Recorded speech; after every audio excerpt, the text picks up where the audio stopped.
নমস্কার, astrology solution চ্যানেলে সকলকে স্বাগত। আশা করি সকলে ঈশ্বরের কৃপা ভালোই আছেন। আমি অ্যাস্ট্রোলজার শ্রী উত্তম। আজ আলোচনা করব জন্মছকে সাড়ে সাতি কখন হয়, এই সাড়ে সাতি জীবনে কিরূপ প্রভাব বিস্তার করতে পারে। দেখুন, অনেকেরই ধারণা আছে যে সাড়ে সাতি মানেই হচ্ছে জীবনে বিশাল কোনো ক্ষতি হয়ে যাবে বা বিশাল কোনো সমস্যার মধ্যে দিয়ে তাকে জীবনযাপন করতে হবে। কিন্তু জানবেন, এই সাড়ে সাতি সবসময় কিন্তু মানুষের জীবনে ক্ষতি করে না।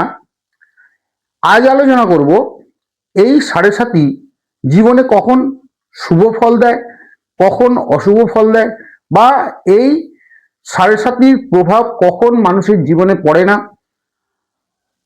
বা এই সাড়ে সাতি থেকে কিভাবে আপনারা ঘরোয়া পদ্ধতিতে কিছু প্রতিকারের উপায় আমি বলবো, সেগুলো করে কিভাবে মুক্তি পাবেন সেই বিষয় নিয়ে আজ আলোচনা করব। ভয় না পেয়ে, আতঙ্কিত না হয়ে সম্পূর্ণ ভিডিওটা দেখুন। অবশ্যই আপনারা বুঝতে পারবেন যে সাড়ে সাতি সবসময় খারাপ ফল দেয় না। তবে যারা চ্যানেলে নতুন তারা অবশ্যই চ্যানেলটি সাবস্ক্রাইব করে বেল আইকনটি প্রেস করে অল অপশনটাকে প্রেস করে রাখবেন। আর যারা ফেসবুক থেকে দেখছেন তারা অবশ্যই চ্যানেলটি লাইক, ফলো ও শেয়ার করে অপরকে দেখার সুযোগ করে দেবেন।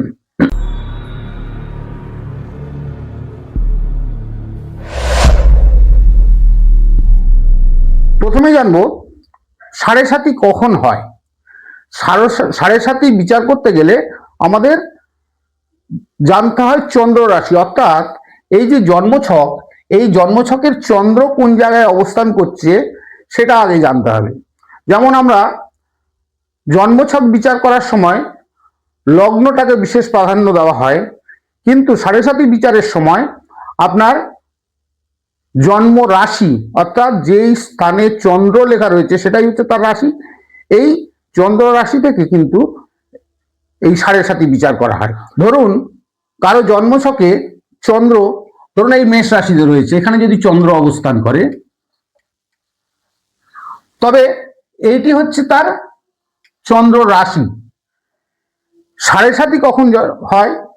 গোচরে, অর্থাৎ সবসময় গ্রহগুলো অ্যান্টি ক্লকওয়াইজ ঘুরছে, সেই রকম চন্দ্র রাশি, এটাকে যদি আমরা ধরি প্রথম স্থান,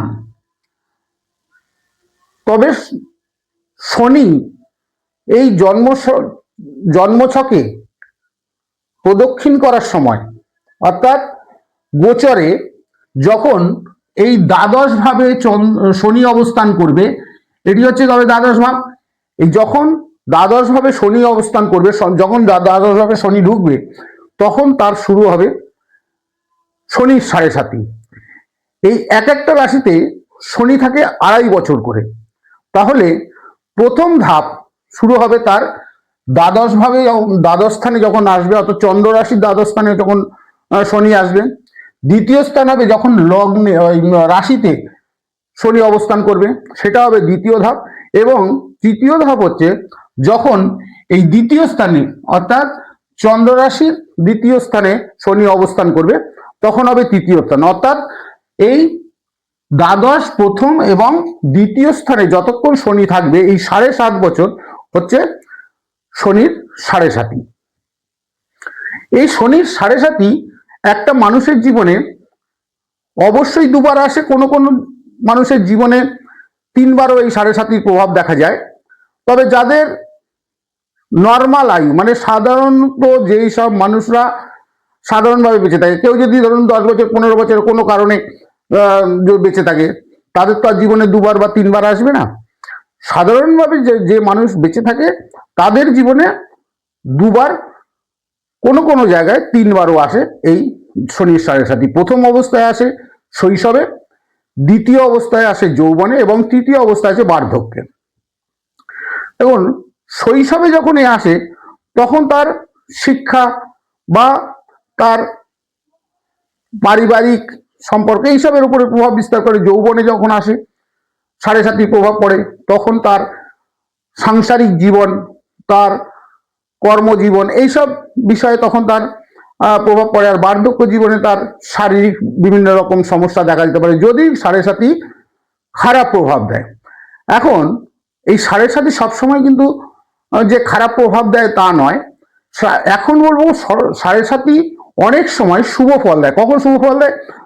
জন্মছকে যদি শনি নিজ রাশিতে, অর্থাৎ নিজের ঘর হচ্ছে এই মকর রাশি হচ্ছে শনির ঘর, আর কুম্ভ রাশি হচ্ছে শনির ঘর। এই মকর বা যদি মকর বা কুম্ভ রাশিতে শনি আসে, অর্থাৎ কারো যদি কুম্ভ রাশি হয়, তবে কি হবে? প্রথম ধাপ হবে মকরে যখন শনি আসবে, দ্বিতীয় ধাপ হবে যখন কুম্ভ রাশিতে শনি আসবে, তৃতীয় ধাপ হবে যখন মীন রাশিতে শনি আসবে। অর্থাৎ যাদের চন্দ্র কুম্ভ রাশিতে অবস্থান করছে সেইখানে শনির প্রভাব কম পড়ে, অর্থাৎ সেটা নিজ ঘরে হয়, তখন কিন্তু শনি শুভ ফল দিয়ে থাকে। বা উচ্চ রাশি হচ্ছে এই তুলা রাশি হচ্ছে শনির উচ্চ রাশি। এই তুলা রাশিতে যদি শনি অবস্থান করে, অর্থাৎ কারো যদি জন্মছকে চন্দ্র যদি তুলা রাশিতে অবস্থান করে, তাহলে তার সেই সময় তাকে শুভ ফল দেবে। এই সাড়ে সাতি তখন কিন্তু অশুভ ফল দেবে না। বা এই শনির উপরে এই চন্দ্র রাশি তাকে যেখানে তার এই সাড়ে সাতি হচ্ছে, তার উপরে যদি কোনো শুভ গ্রহ যেমন বৃহস্পতি, বুধ, শুক্র, এদের যদি দৃষ্টি থাকে বা এদের সঙ্গে যদি শনি যুক্ত হয়ে এই সাড়ে সাতির ঘরে, অর্থাৎ চন্দ্র রাশির দ্বাদশ বা প্রথম বা দ্বিতীয় ঘরে অবস্থান করে, তখন কিন্তু এর সাড়ে সাতির কুপ্রভাব পড়ে না, বরং এ শুভ ফল দেয়। আবার মিত্র রাশিতে যেমন বৃষ রাশি, মিথুন রাশি, কন্যা বা তুলা রাশিতেও যদি এই শনি প্রবেশ করে, বা অর্থাৎ তাদের যদি জন্ম রাশি অনুযায়ী শনি প্রবেশ করে, সেক্ষেত্রে কিন্তু শনি অশুভ ফল দেয় না। বা জন্মছকের কেন্দ্রস্থান, লগ্ন থেকে যদি কেন্দ্রস্থান বা ত্রিকোণস্থান, কেন্দ্রস্থান হচ্ছে এই যে এটা যদি হয়, তার কেন্দ্রস্থান হচ্ছে 1 নম্বর, এই 4 নম্বর, 7 নম্বর, 10 নম্বর, এটা হচ্ছে কেন্দ্রস্থান। এইসব জায়গায় যদি শনির সাড়ে সাতি শুরু হয়, সেখানে কিন্তু শনি অশুভ ফল দেয় না, শনি শুভ ফল দেয়। আবার পঞ্চম স্থান বা এই যে পঞ্চম স্থান বা এই নবম স্থানে যদি এই শনির সাড়ে সাতি হয়, সেক্ষেত্রেও কিন্তু শনি অশুভ ফল দেয় না, বরং শনি তাকে শুভ ফল দেয়। এর ফলে যে সাড়ে সাতির প্রভাব তো পড়েই না, বরং এই শনি এই সাড়ে সাতির সময় ওই ব্যক্তিকে রাজা বানিয়ে দিতে পারে। তবে অযথা ভয় পাবেন না যে আপনার জন্মছকে সাড়ে সাতি এসছেই মানে সব শেষ হয়ে গেল, আতঙ্কিত এইসব করবেন। আগে জানুন যে সাড়ে সাতি আপনার জীবনে কি রকম ফল দিতে পারে, শুভ ফল দেবে না অশুভ ফল দেবে। যদি অশুভ ফল দেয় তার প্রতিকার আছে, সেগুলো আমি বলছি, কিন্তু আগে দেখুন যে এই সাড়ে সাতি আপনার জীবনে কি রকম ফল দিতে পারে। আর এই সাড়ে সাতি কখন অশুভ ফল দেয়? যদি জন্মকুণ্ডলিতে অর্থাৎ জন্মরাশিতে পাপ গ্রহ অর্থাৎ রাহু, কেতু, মঙ্গল এদের সঙ্গে যদি শনি যুক্ত হয়, সেক্ষেত্রে কিন্তু এই সাড়ে সাতি অশুভ ফল দেয়। বা নিচ রাশি হচ্ছে মেষ রাশি, এই মেষ রাশিতে যদি শনি থাকে, সেই সময় যদি সাড়ে সাতি শুরু হয়, সেক্ষেত্রে অশুভ ফল দেয়। চন্দ্র যদি দুর্বল হয়, সেক্ষেত্রে অশুভ ফল দেয়। বা সেই ব্যক্তি যদি অলস, অসৎ বা দায়িত্ব জ্ঞানহীন হন, সেক্ষেত্রে কিন্তু শনির অশুভ ফল পাওয়া যায়। কারণ শনি হচ্ছে দণ্ডদায়ী গ্রহ, নীতিপরায়ণ গ্রহ। সুতরাং ন্যায়, নীতি এবং কঠোর পরিশ্রম করলে শনি অবশ্যই শুভ ফল দেয়, এবং সাড়ে সাতির সময়ও কিন্তু তার প্রভাব অশুভ হলেও তার প্রভাব অনেকটা কম পড়ে। এই শনির যদি সাড়ে সাতির কারণে যদি অশুভ প্রভাব, সেগুলো হচ্ছে সেই সময় সাড়ে সাতি চলাকালীন ওই ব্যক্তির আর্থিক চাপ বৃদ্ধি পাবে, ধার দেনা বা সঞ্চয়ে ব্যাঘাত ঘটবে, তার মানসিক উদ্বেগ বেশি থাকবে, যে কোনো কাজে বাধা তৈরি হবে। তার যদি সে পরিশ্রমী হয় বা কর্মঠ হয় সেক্ষেত্রে তিনি সাফল্য পাবেন, কিন্তু এই সাফল্য পেতে তার দেরি হবে, দেরিতে হলেও সাফল্য পাবেন। তার স্বাস্থ্যের বিভিন্ন রকম সমস্যা, শারীরিক সমস্যা দেখা দিতে পারে, কোনো সম্পর্কের টানাপোড়েন হতে পারে, সেটা তো আপনার পারিবারিক হতে পারে, মা পিতা মাতার সঙ্গে হতে পারে, স্বামী স্ত্রীর সঙ্গে হতে পারে, বা পাড়ার প্রতিবেশীর সঙ্গে হতে পারে। সম্পর্কের টানাপোড়েন তৈরি হয়। এই ধরনের যদি অশুভ প্রভাব পাওয়া যায় সেক্ষেত্রে দেখুন আরেকটি জিনিস জানবেন, অনেকেই শনির 7.5 চলছে, একটা নীলা হাতে পড়ে নিলাম, সব প্রভাব কেটে গেল, এইরকম কিন্তু নয়।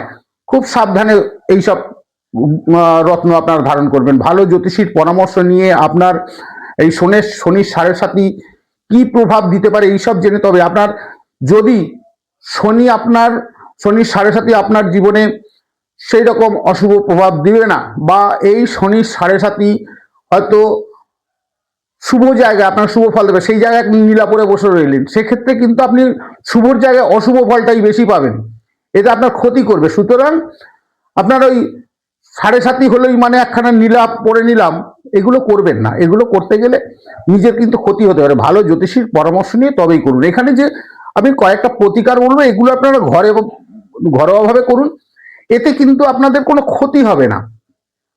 আপনারা করুন, এতে আপনারা শুভ ফল পাবেন, ভালো ফল পাবেন, এবং শনির অশুভ প্রভাব থাকলেও সেটা অনেক ক্ষেত্রে কমে যাবে। আপনারা কি করবেন, শনিবার দিন কোনো পিপল গাছের নিচে 5টা প্রদীপ নিয়ে যাবেন। 5টা প্রদীপ নিয়ে গিয়ে সেটা প্রথমে দেবেন পঞ্চ দেবতার উদ্দেশ্যে। 5টা প্রদীপ আপনারা পিপল গাছের নিচে ধূপকাঠি দিয়ে জ্বালাবেন। প্রথমে দেবেন শ্রী গণেশায় নমঃ বলে গণেশের উদ্দেশ্যে,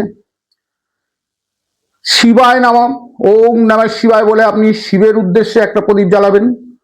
বিষ্ণুকে ওং নমঃ নারায়ণায় নমঃ বলে একটা প্রদীপ জ্বালাবেন। দুর্গা দেবীর উদ্দেশ্যে একটা প্রদীপ জ্বালাবেন, এবং সূর্যদেবের উদ্দেশ্যে একটা প্রদীপ জ্বালাবেন, এবং অবশ্যই শনিদেবের উদ্দেশ্যে একটা প্রদীপ জ্বালাবেন। এই 5টা প্রদীপ জ্বালাবেন। তবে মনে রাখবেন, শনিদেবের উদ্দেশ্যে যে প্রদীপটা জ্বালাবেন সেটা আপনি জ্বালাবেন সর্ষের তেল দিয়ে। আর বাকি যে গণেশ, শিব, বিষ্ণু বা দেবী দুর্গা, এদের যে প্রদীপগুলো জ্বালাবেন সেগুলো কিন্তু আপনি ঘিয়ের প্রদীপ জ্বালাবেন। একমাত্র শনির উদ্দেশ্যে যেই প্রদীপ জ্বালাবেন সেটা আপনারা সর্ষের তেলের প্রদীপ জ্বালাবেন। এতে দেখবেন আপনারা অনেক উপকার পাবেন। আপনারা কাক বা কোনো রাস্তার কালো কুকুর, এদেরকে যদি খেতে দেন, খাদ্য দান করেন, এতেও আপনারা শুভ ফল পাবেন। শনিবার দিন কোনো কালো তিল বা সর্ষের তেল আপনারা গিয়ে শনি মন্দিরে দান করুন, এতে আপনারা শুভ ফল পাবেন। এবং শনির খুব সহজ মন্ত্র ওং সং শনিশ্চরায় নমঃ, এই মন্ত্রটা আপনারা শনিবার দিন যে কোনো সময়, সে সকালে হতে পারে, সন্ধ্যেবেলা হতে পারে, স্নান করে শুদ্ধ মনে আপনারা ওং সং শনিশ্চরায় নমঃ এই মন্ত্রটা অন্তত 108 বার করে জপ করুন।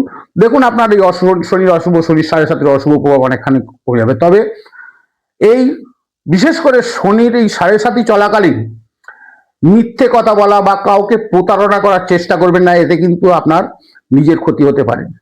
কোনো শ্রমজীবী বা দরিদ্র মানুষকে আপনার যথাসম্ভব আপনার সাধ্যমতো কিছু দান করুন, তাদের সাহায্য করুন। অহংকার ত্যাগ করবেন এবং রাগকে নিয়ন্ত্রণে রাখুন। হঠাৎ আপনারা রেগে যাবেন না, এতে কিন্তু এই শনির কুপ্রভাব আরো বেশি পায়। নিয়মিত আপনারা পরিশ্রম করুন, দেখবেন তার ফল আপনারা অবশ্যই পাবেন। কেন, কঠোর পরিশ্রমের ফল শনি দিয়ে থাকে। এই শনি কিন্তু পরিশ্রম করলে তাকে শুভ ফল দেয়। মনে রাখবেন, 7.5 সবসময় শাস্তি নয়, বরং কর্ম এবং ধৈর্যের পরীক্ষা হচ্ছে এই 7.5। শনি এই কর্ম এবং তার ধৈর্যের পরীক্ষা নেয়। সেই ধৈর্যের পরীক্ষা এবং কর্ম যদি করেন, অবশ্যই আপনি সফল হবেন এবং জীবনে উন্নতি করতে পারবেন। যে কর্ম করে, ধৈর্য ধরে, শনি তাকে কিন্তু রাজা বানিয়ে দিতে পারে।